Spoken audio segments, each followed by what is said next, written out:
Guys, today we got the S22 Ultra versus the 14 Pro. We're going to be doing a comparison here. So this is a pretty big one. So if you guys are interested in getting, either one of these flagships, they both have some like pros and cons that we'll get into. But let's go ahead and get started. First off, the price. These are just wildly expensive phones. We're talking about $1,000 plus smartphones here, so very expensive. But the good thing about these type of phones is that you really don't have to upgrade for a very long time if you do go ahead and get one of the best phones that you can actually get right now. Alright, so let's go ahead and talk about the speed, because that's one thing everyone's always mentioning and asking me about. So in the Geekbench, you can see that the iPhone is going to give you this score, and the Galaxy, it gives you this score right here. So you can see the iPhone is going to beat out the S22 Ultra in terms of the Geekbench scores go. But as far as using both of these phones, your day-to-day daily use, your average person really won't notice the difference. I have seen some videos where as far as gaming videos, if you're a hardcore gamer, the iPhone is a bit more consistent. But you got to remember, this is a Snapdragon 8 Gen 1. They have an 8 Gen Plus 1 chip that does better. And so as far as like their general performance, I've been using both of these phones. I really cannot tell the difference in terms of performance here, but we'll go ahead and just do a quick little app launch test for you guys. Like I'm telling you guys, they're both very smooth when it comes to performance.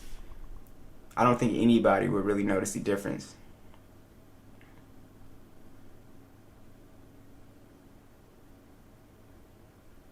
Boom. Boom. iPhone getting there a little bit faster. As far as like when you open up a bunch of applications, because I think this is really what a lot of people want to know. When you open up a bunch of applications, are both these phones still smooth? Yes. That is one of the things about paying top dollar. Just throwing a bunch of apps on these phones, very smooth. So with the S22 Ultra, it's the Snapdragon 8 Gen 1. This version is 128 gigs, and then you also have 8 gigs of RAM. The iPhone, Apple A16 chip, and it does have the 128 gigs and 6 gigs of RAM as well. Tempo run. So as you guys can see here, the iPhone is a little bit faster in terms of loading games, but as far as your general applications, you really won't notice too much of a difference, honestly. And even with loading games, it's still like half a second faster, as we can see here. So not really that big of a difference. As far as gaming performance is going to be pretty good on both of these devices here. I would love to see PUBG 90 frames come to both of these phones. It was on the iPhone, it was on my 13 Pro, but it's not on this 14 Pro here. So hopefully the S22 Ultra gets a nice update to support the 90 frames. I would love to see that on both. But as you guys can see, as far as the speed difference, it's really close.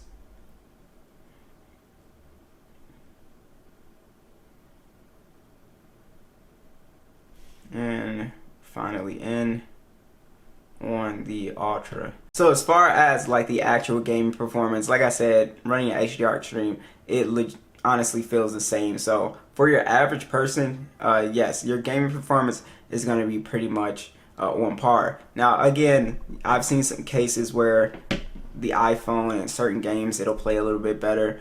But like I said, if you're not a hardcore gamer, there's no way that you can tell the difference between these two phones. They both are just excellent for gaming. So let's go ahead and talk about the screens on these two phones, because one of the biggest reasons why I've been using the S22 Ultra as my main phone is because it has still one of the best screens on any phone right now. And obviously one of the biggest things to jump out here is the punch hole versus Apple's new notch, or pill-shaped cutout, which does look much better than their notch that they had on the 13 Pro. As far as viewing content, it still looks better on the S22 Ultra in full screen, right? Because you just get more, you just get to see more. It's less distracting and stuff like that. But as far as the screen qualities on both these two phones, they're actually very excellent in terms of screen quality. So on the S22 Ultra, it's dynamic AMOLED, it's 120 Hz, HDR10+. 1750 nits peak brightness, and then it's 1440p 540 ppi. And then with the iPhone, you can get the Pro Max version if you want a bigger screen. Like I wish they had like a S22 Ultra that's the size of the 14 Pro, because I'm not a big fan of the big phones. But this one has the LTPO XDR OLED display. It's 120 Hz HDR, and this actually has the brightest display at 2000 nits peak brightness, so it's actually slightly brighter than the S22 Ultra. The resolution is 1179 by 2556. It's 6.1 inches. Like I said, if you want bigger one, you go with the Pro Max. It's 460 for the PPI. As you guys can see, just looking at videos and stuff like that, you can obviously see the difference with the punch holes and stuff like that. You know, so definitely, and it translates to pretty much anything that you do, whether you're on social media applications or whether you're just in here playing video games and stuff like that. It just takes up less space. So I do really like looking at content on the punch hole. By the way, if you guys really want that full screen experience, check out the OnePlus 7 Pro videos that I have. Full screen, beautiful. I absolutely love that phone. But as far as displays, I still prefer the S22 Ultra here. Let's talk about the additional features. So, you know, what features do each phone have up its sleeve to sort of sway you to whichever side, right? So with the iPhone, obviously they're doing a little bit better with customization with the iOS 16. Also, you have your FaceTime iMessage, which people really love. And Apple just has really tight-knit software integration here. So you get timely software updates, and it's all just really a breeze, especially if you're already in the Apple ecosystem. With Samsung wants to sort of sway you with the S Pen, which is excellent quality, by the way. There's so many things you can do with the S Pen. Check out my tips and trick video on it. But there's so many things as far as just like if you're like a content creator on your phone, just being able to use the S Pen to take pictures from a distance just by pressing the button. As you can see, snap a photo. Same with the video. Also, it's just great for anybody that's into digital artwork, or you just want to use your phone. You want to use the stylus to navigate with.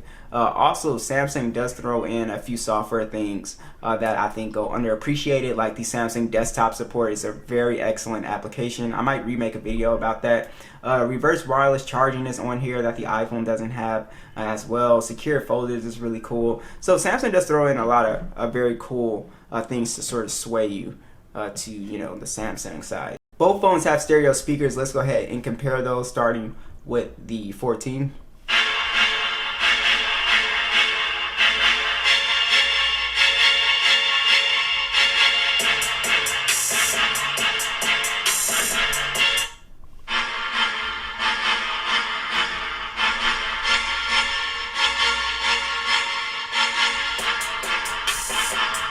Yeah, it's not even really close. The S22 Ultra does not have the best speakers this year, especially compared to the previous models, the S21, even the S20, the Notes. This one is like almost like one of Samsung's weakest speakers. Yeah, the iPhone just kind of trumps it. And honestly, I thought it was me until I looked at a bunch of other people's reviews on the S22 Ultra. And yes, I'm not the only one that noticed it. It does have one of the weaker speakers this year for sure. So iPhone definitely, you know, it's just way louder. Yeah, it's just way louder in terms of bass, in terms of just general sound. Also, both phones have IP68 dust and water resistant. They both have NFC. They both have wireless charging. The S22 Ultra, like I said, does have reverse wireless charging, which is very cool as well. As far as the biometrics go, this is where I've always appreciated Samsung. So you do have the fingerprint scanner, which works flawlessly. It's very fast. But Samsung also gives you the option to do the face unlock as well. With the iPhone, yes, the face unlock is more secure, but I still like having the option to. I'd still like having two options on Android, right? You only have one option on iPhone. So that's also one thing that I really appreciate. But Face Unlock does work really well. I have no issues with it at all. Alright, so let's go ahead and talk about image quality and the cameras, so you guys can let me know which image quality do you guys think. So the cameras are pretty unique on both of these phones in terms of what they're trying to sell you on. So on the S22 Ultra here, we have a massive 108 megapixel sensor. It also has 10 megapixel periscope telephoto. It does 10x, and then a 10 megapixel telephoto lens that does 3x, and then a 12 megapixel ultra wide. There's a macro mode. It shoots in 8K24, and then a 40 megapixel selfie cam, and then that also shoots in 4K 60. And you can see Samsung really wants to sell you on zooming. So if you're into taking a lot of zoom shots and stuff like that, this is honestly one of the best phones for zoom. It even goes up to 100 times zoom, which is absolutely crazy. But it does take some really beautiful shots at 10 times, 30 times. It just definitely beats the iPhone in terms of zoom photography here. It's not even close. But yeah, so let's go ahead and go over the 14 Pro's specs here. So you have a 48 megapixel standard, a 12 megapixel telephoto, does 3x, and then a 12 megapixel ultra wide. This does have a macro mode. It shoots in 4K 60 on the front and back with a 12 megapixel selfie cam on here. Apple has some pretty cool modes on here, like the cinematic mode is pretty cool as well. You also have, and let me know, do you guys think the iPhone's video is better? I've always been a really big fan of iPhone video, so be sure to let me know about that. But as far as the image quality goes, which phone do you guys think did a better job?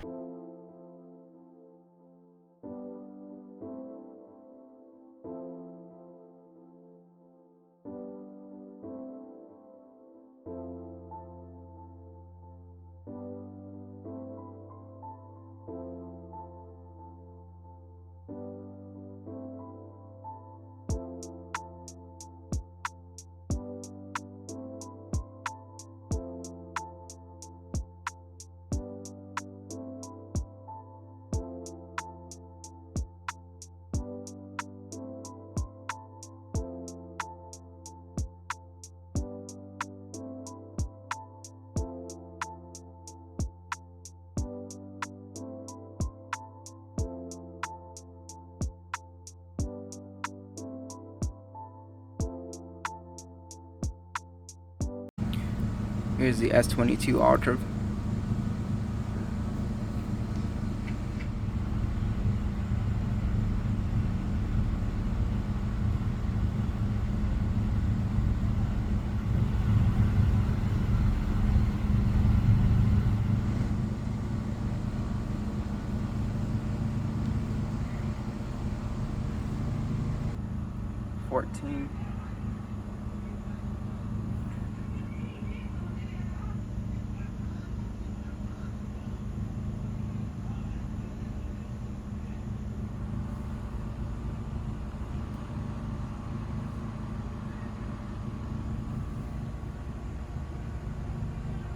Alright guys, lastly, let's go ahead and talk about just my battery life experience with both of these phones has been pretty good. The S22 Ultra, like I said, I've been using this as my main phone right now, and the battery life experience is pretty good. I pretty much only charge it like, at the end of the day, so it definitely is an all-day phone. It lasts easily 6 hours. And again, depending on what you're doing, if you're doing more intensive stuff, then it could die faster. But in general, the battery life, I've never had to worry about this phone. And it's the same thing with the 14 Pro here. It has excellent battery life as well. I would even argue a little bit better than the S22 Ultra. So you can, it feels like I'm getting just slightly better screen on time with the 14 Pro. But you have a 5,000 milliamp battery on the S22 Ultra, and then you have a 3,200 milliamp battery on the iPhone here. Alright, so be sure to let me know, what do you guys think? Which phone would you guys buy? And I will catch you guys in the next one.